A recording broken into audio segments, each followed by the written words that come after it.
상징학은 매우 흥미로운 학문이다. 일정한 타입의 마음의 모든 것은 상징으로 표현된다. 따라서 어떤 사람들에게는 이 상징들이 아주 상당한 도움이 된다. 내 자신은 그런 타입에 속하지 않기 때문에 상징에 대해 특별한 관심을 가지고 공부해 본 적은 없다. 그러나 그러한 상징들 중에는 해석 원리를 알고 있으면 누구에게나 분명하고 즉각적인 이해가 가능한 것들이 있다. 예를 들어서 잔의 서의 첫 부분에 나오는 상징들을 생각해보자. 첫 페이지에는 하얀 원반이 나온다. 이것은 아직 창조되기 이전 미현현 상태의 우주를 상징한다. 두 번째 페이지에는 하얀 원반의 중심에 점이 그려진 그림이 나온다. 이것은 최초의 현현, 제일 로고스, 아버지 하나님의 마음 안에 있는 그리스도를 상징한다. 세 번째 페이지에서는 그 중심점으로부터 좌우로 확장된 지름선이 그려진 원반이 그려져 있다. 이것은 영과 물질의 최초 분리 또는 이원적, 자웅동체적인 제2로고스를 상징한다. 네 번째 페이지에는 여기에 수직선이 교차돼 사분된 원반이 그려져 있다. 이것은 제3로고스의 출현을 상징한다. 그러나 아직 비활동 상태에 있다. 다음 페이지에는 외부원이 사라지고 그리스 십자가만 남아있는 그림이 그려져 있다. 이는 제3로고스가 활동할 준비가 되어 이제 막 우주의 물질계로 하강하려는 상태를 상징한다. 이 활동의 다음 단계는 다양한 심볼로 보여진다. 때로 그리스 십자가의 네 가지가 중심으로부터 멀어질수록 넓어져 소위 말하는 말타 십자가가 되기도 하고, 또 다른 심볼의 형태로서 그리스 십자가의 네 가지의 끝에 불꽃이 그려진 것도 있다. 여기서 더 나아가 십자가가 마치 회전하는 바퀴와 같이 소용돌이 치는 모습이 있다. 이때 불꽃들은 십자가가 회전하는 반대 방향으로 그려진다. 이것이 바로 모든 상징들 중에서 가장 보편적이라 할 수 있는 스와스티카로서 이 심볼은 세계 어느 나라 어느 종교에서도 찾아볼 수 있다.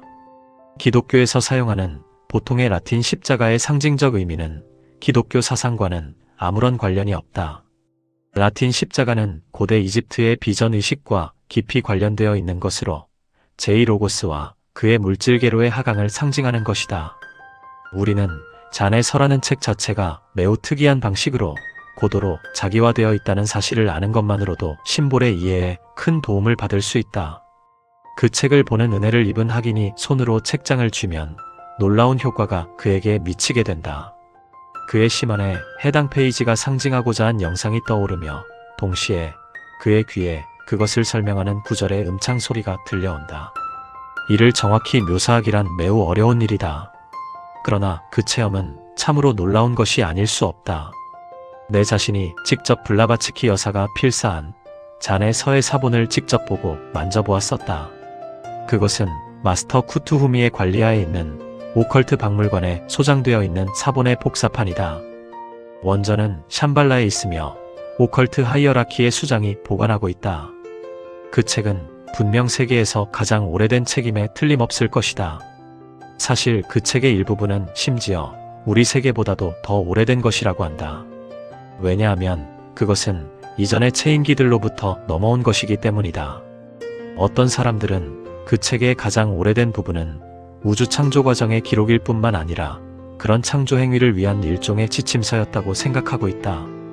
심지어 잔의 서의 사본조차도 수백만 년이 되었음에 틀림없다. 또 널리 알려진 심볼 중에 대조가 있다. 대조는 우주 위를 선회하며 공간의 수면 위를 나직이 덮고 진화의 길을 따라 화살처럼 나아가는 신성을 상징한다. 대조의 날개 사이에 앉는다는 것은 로고스와의 일체성을 깨닫기 위해 명상하는 것을 의미한다. 그러한 차원에 도달한 자는 거기서 아주 오랜 시간 동안 휴식하게 된다고 한다.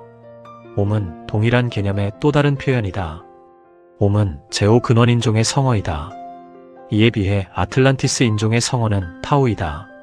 근원 인종들에게 차례로 주어지는 성어들은 모두 진정으로 성스러운 이름인 한 위대한 말씀에 연속되는 음절이다. 또 다른 심볼인 하트는 고대 아틀란티스 종교에서 널리 쓰이던 것이었다. 골든 게이트 시에 있는 대신전의 내부 지성소에는 제단 위에 하트 모양의 육중한 황금 궤가 놓여 있었으며 그것을 여는 방법은 대제사장만이 알고 있었다. 아틀란티스인들이 세계의 심장이라고 부른 그 황금괴는 그들이 알고 있는 한 가장 내밀한 신비였다. 그 안에는 가장 귀중한 성물들이 보관되어 있었으며 그것을 중심으로 주변에는 수많은 상징들이 집중되어 있었다. 아틀란티스인들은 모든 원자들이 심장처럼 고동친다는 사실을 알고 있었다. 그리고 태양 또한 유사한 운동을 하고 있다고 생각하여 그것을 흑점 주기와 관련지었다. 때로 우리는 그들의 책에서 그들이 우리보다 과학적인 문제들을 더 많이 알고 있었다고밖에 생각할 수 없는 여러 문구들을 만나게 된다. 비록 그것이 과학적인 표현이라기보다는 시적인 표현으로 나타나고는 있지만 말이다. 예를 들어서 그들은 지구가 숨을 쉬고 있다고 생각했다. 최근 과학자들은 지구의 표면에 매일 변이 현상이 일어난다는 사실을 발견하였다. 어떤 면에서 이것은 지구가 숨을 쉬고 있는 것이라고도 볼 수 있는 것이다. 또 하나의 중요한 심볼은 연꽃이다. 연꽃은 로고스와 관련하여 태양계를 상징하는 데 사용된다. 자연의 실제적 사실을 가지고 비유한 데는 타당한 이유가 있다. 7 폭성 로고스들은 위대한 개체 존재들이면서 동시에 태양 로고스의 상, 즉 태양 로고스의 몸에 내재한 힘 센터들이다. 이 위대한 살아있는 센터들은 일종의 규칙적이고 주기적인 변화를 하는데 이것은 인간 심장의 규칙적인 박동 또는 호흡의 들숨과 날숨에 상응하는 고차원계의 운동이다. 이 주기적 변화 중 어떤 것은 다른 것보다 속도가 빠르며 그로 인해 매우 복잡한 일련의 효과들이 발생한다. 물질계 혹성들의 상호 운동은 일정한 시기에 일어나는 이 대우주적 힘의 작용을 풀 수 있는 단서를 제공해 준다. 각각의 힘센터들은 태양 안에 주초점을 갖고 있고 태양 밖, 즉 물질 혹성에 부초점을 갖고 있다. 주초점과 부초점 사이의 정확한 관계는 3차원적 용어로 표현하기가 매우 어렵다. 그러나 우리는 주초점과 부초점이 동일한 영향권에 속해 있다고 생각할 수 있다. 만일 한 부분만 따로 그린다면 하나의 타원이 되는데 이때 주초점은 태양에, 부초점은 해당 혹성에 위치하게 된다. 태양계의 형성 과정에서 초기에 빨갛게 된 성운이 차츰 응고하면서 이 부초점들이 있는 곳에서 소용돌이가 만들어지며 혹성들의 위치가 결정되어진 것이다. 태양계 안의 모든 혹성들은 태양을 중심으로 각기 이러한 타원형의 역장을 이루고 있다.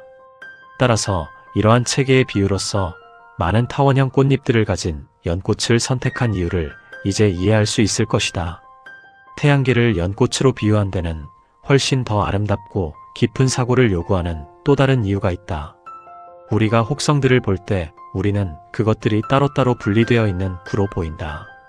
그러나 실제로는 혹성들 사이가 서로 연결되어 있다. 이것은 우리 두뇌의 인식 범위를 넘어서 있다. 4차원에 대해 공부한 사람들이라면 우리 눈에 보이지 않는 또 한 방향으로의 차원 확장 개념을 잘 알고 있을 것이다.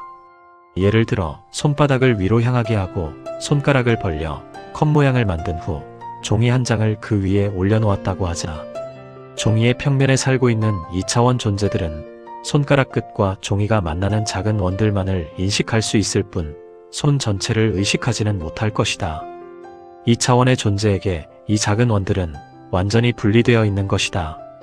그러나 한 차원 높은 시력을 사용하는 우리는 그 작은 원들 각각이 밑으로 연장되어 있고 손의 일부분을 이루고 있음을 볼 수 있다. 이와 꼭 마찬가지로 4차원의 시력을 사용하는 인간은 서로 분리돼 보이는 혹성들이 미묘한 방식으로 서로 연결되어 있다는 사실을 알 수 있다. 그러한 고급한 시각의 관점에서 볼 때 이 혹성들은 하나의 큰 연꽃을 구성하는 꽃잎들의 끝점이다. 그리고 그 꽃에 불타는 심장은 우리에게 태양으로 나타나는 중앙의 암수를 분출시키고 있는 것이다. 오늘날 과학의 신봉자들이 고대의 학문과 그것의 표현 수단인 이상하고 별난 심볼들을 우습게 여기고 무시하는 것은 지혜롭지 못한 태도이다. 왜냐하면 이 고대의 심볼들 속에는 보다 깊은 의미가 함축되어 있고 때로 그것은 현대의 세계가 소유한 것보다 훨씬 더 깊은 지식을 보여주기 때문이다. 적어도 신지학의 학인들만큼은 자기가 아직 이해하지 못한다고 해서 그 어떤 것을 무시하는 우를 범해서는 안 될 것이다. 흔히 이런 말이 있다. 고급계에 있는 모든 것은 빛을 발하고 있다. 그리고 어떤 특별한 차원을 넘어서 있는 모든 것은 불로 충만해 있다. 그러나 이때의 빛과 불은 물질계에서 우리가 알고 있는 그런 것이 전혀 아니다. 우리가 이 지상에서 불이라고 이름 붙인 그것은 가연성 물질이 없으면 존재할 수 없다. 지상의 불은 우리가 인식할 수 없는 어떤 고급계 추상물의 반영이다. 즉 고급계 진료의 저급한 표현인 것이다. 불타지 않는 불. 마치 물처럼 액체 상태로 있는 불에 대해 마음속에 그리도록 노력해보자. 위대한 조로아스터의 제자들이 알았던 불이 바로 그런 불이다. 그들은 제단 위에 아무런 연료 없이도 타오르는 그런 불을 갖고 있었다. 그것은 신성한 불임과 함께 신성한 생명을 상징하는 것이었다. 로고스에 도달할 수 있는 하나의 길은 불의 길을 따르는 것이다. 그걸 잘 알고 있었던 고대 파르시 교도들은 그 길을 통해 로고스에 도달하기 위해 그 불과 하나 될 때까지 의식을 고양시켰다. 그것에 성공할 수 있는 유일한 방법은 어떤 특정한 부류의 대바들의 도움을 받는 것이다. 그러나 오늘날 물질성에 깊이 찌든 우리들 중에는 그 시련을 견뎌낼 수 있는 자가 거의 없을 것이다. 고대의 조로아스터 주위에는 그 길을 따를 수 있는 자들이 많이 있었다. 현재의 우리 상태로 그러한 시도를 한다면 우리의 저급한 매체들이 파괴돼 버리겠지만 새로운 인종의 모습으로서나 다른 혹성에서 우리는 다시 그 길을 따를 수 있을 것이다. 이제까지 상징에 대한 낯설고 생소한 이 모든 말들이 참으로 이상하고 괴기스럽고 불가사의한 소리로 들릴 것이다. 그러나 오컬트 학도들은 앞으로의 발전 과정에서 물질계의 말로는 표현 불가능한 많은 것들과 마주쳐야 함을 깨닫게 될 것이다.